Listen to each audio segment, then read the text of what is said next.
let's get going. All right, show them the pumpkin first. We got us just a carving pumpkin. Some other people are using sugar pumpkins, but let me show you what we have for sugar pumpkins and these here parts. So we would That'd be not, one portion. we wouldn't fit a whole lot of pig in this pumpkin. Trust me. And you can still eat a jack-o'-lantern pumpkin. There's nothing wrong with them. They're just not as sweet. And they don't bake up as well. Yeah. And that's really it. So I am using gochujang. Or gochujang. What is that? It is fermented chili paste, concentrated, and it's... I didn't think many people knew what that was. No, think tomato paste, because that's kind of how it looks. And made with Asian chili peppers, though. These are Korean peppers. And they were left to ferment, and they've been flavored. And this particular one, I didn't realize I was buying, what, 6 pounds of it? We'll be making a lot of chili paste recipes. And it's hot, but the heat is forgiving. It goes away pretty quick. But it is delicious. It adds such a depth of flavor. It kind of has, it's a little bit salty. It's got a deep umami flavor that I really, really am enjoying. So to that is 1/3 of a cup. I'm going to add 2 tablespoons of oregano, dried oregano flakes, 2 tablespoons of thyme flakes, okay, maybe just shy of 2 tablespoons, and 2 tablespoons of tarragon flakes, dried again. I just like to keep it simple. We'll keep those measurements the same. And I have some dehydrated cilantro that I made on our new dehydrator. We did a video on that. And I'm just going to throw some of these down in there. I'm not going to measure them. If you have fresh cilantro, throw a couple of sprigs in there. If you don't have it, go ahead and leave it out, and that's okay. And I'm going to thin out that spiciness with some dry sherry. This is the green.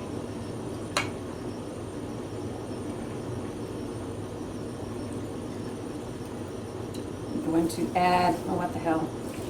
About a cup, 4 cups. A few more things. I have some brown sugar. Now this is milk fruit sugar from Chef John's keto collection. Let's give it some soy sauce. This is reduced sodium soy sauce. Put about a teaspoon. Then I add some Hoisin sauce. While you got it sitting there. Yeah. Hoisin sauce. So here's the pork. John cut it up in about stew meat size pieces, which is what I wanted. He cut off the big, ugly pieces. Go with the bigger bowl. It doesn't hurt anything. So I see a big old glob of my pepper paste in there.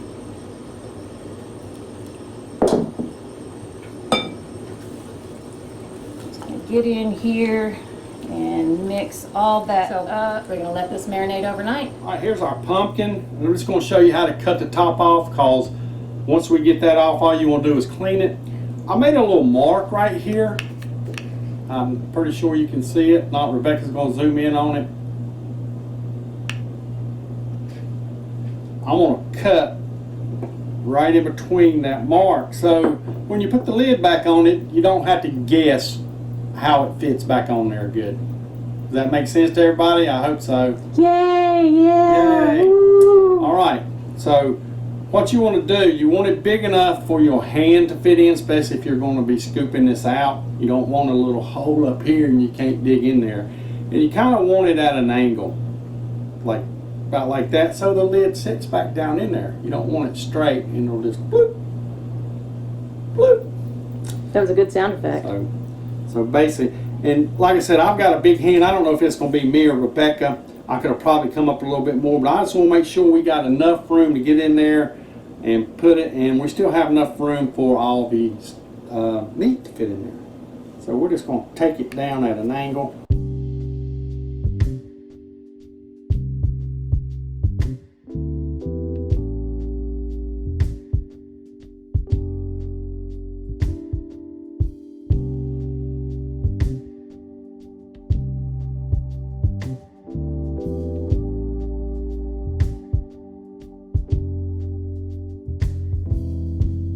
Clean all this off the lid. You want to leave that edge right there though, so it fits back in there good. and you want to clean all the pumpkin fibers out. You want to leave the meat. Everything else you want to scrape out. So we're going to get we're not going to show you us scraping this out. Trust me, you can do it with a spoon or an ice cream scoop or any such thing as that. We got about 1/4 of an inch of flour in here. We got our limb breader. We're going to stick some in here. Now this marinade, I drained off what I could. It's almost like buttermilk. Thick. Thick. We're not going to do a whole lot. This may leak too. This is our first use.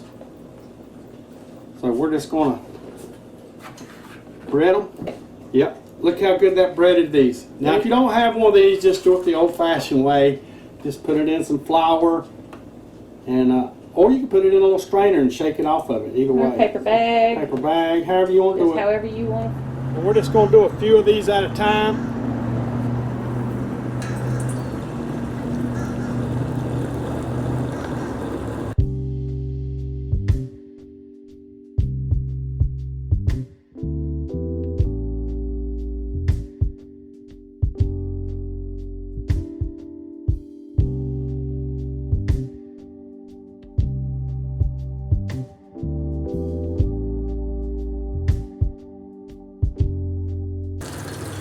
Okay, there we have it.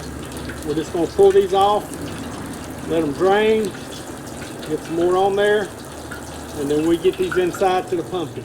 All right, there's the pork. You can still see all the seasonings in it. I got a good crust on it. That's Rebecca's hand in there messing around with them and showing them to you. It smells good. They smell delicious. That paste kept it a good, rich, golden red color. I cleaned out this pumpkin shell, and it is so clean that there's not a single seed left in there and no fibers in there. I'm so Yes, proud of this. clean pumpkin. All right. She's going to show you what she's going to start filling it and show you everything. John what she's just cut putting in the it. onions about this size. You don't have to use them if you don't want them, but I thought that they would make a good flavor accompaniment as though this is going to need any. So I'm just going to start filling my pumpkin with this browned off meat. The liquid that comes out of the pumpkin as it cooks is going to help stew this meat. And that's almost a whole roast. I got some more out there if we need more for it. I'll just get a good layer of meat and now a good layer of onion in there. Twist on this. I'm going to put in some cream sherry just to help accent the flavor of the pumpkin, which is a squash, and it's going to be a little sweet and take away some of the saltiness of the marinade that we had. So I probably used maybe 1/3 of a cup. And in the marinade we used dry sherry. So, oh, that smells so good. I'm gonna line up the lid with the marks that John made so it fits perfectly and snugly. And it's going to go into the oven. I put it in a casserole dish just to keep it stable in there. I'm not worried about it spilling or anything. And if you see at the bottom down there, it's still got room for juices that overflow and come out. And there's still room in there to catch everything. And we left the stem piece on so that we have a handle. Yep. All right, now how are we going to cook it? 350 for about 4 hours. I've got my oven preheated. I took out the top rack, so we just have the one oven rack because this is a tall guy, and we're going to go in the oven with it right now and let the house start smelling really good.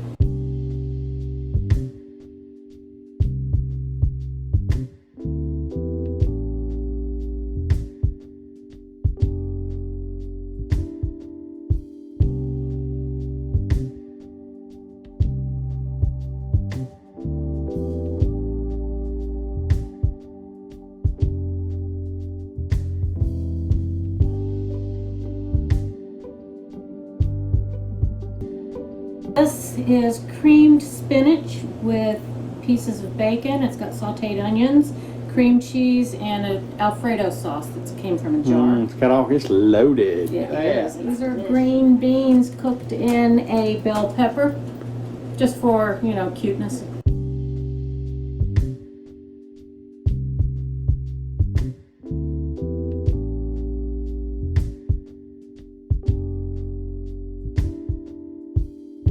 Now we want to do ours a little different than everybody else, as you can see, and we just come up with a little creative way of doing stuff. I'm just going to try green bean just first, just the mouth set. All right. I'm going to go with the spinach first. Now these noodles you seen on mine, I got they're vegetable noodles. I think they were made out of artichoke or something, vegetable protein, but Soy. soy. Those are black soy. And here we go.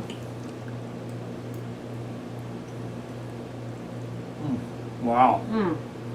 That is so tender. Wow. Has a delicate flavor to it. That flour absorbed all the moisture that was in there, so we don't have gravy. There's probably some at the bottom. We did a lot of meat. I'm not missing it. But it's a flavor profile that I haven't never tried or never had. And the spicy seasoning that we put on here, it doesn't get spicy until you swallow, and it's just a little. It's not even a burn. It's not spicy. It's not. It's delicious. Right. Pumpkin.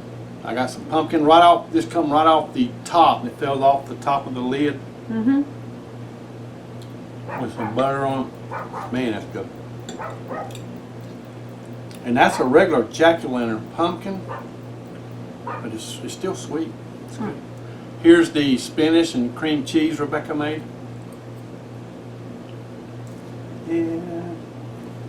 What I did with that spinach is basically I made a spinach dip, and we're using it as a side dish. Yep. Guys, this is delicious. We're going to get over and eat. Ball game's getting ready to come on here shortly. So I hope y'all enjoyed this. Give this a try. This was a fun cook.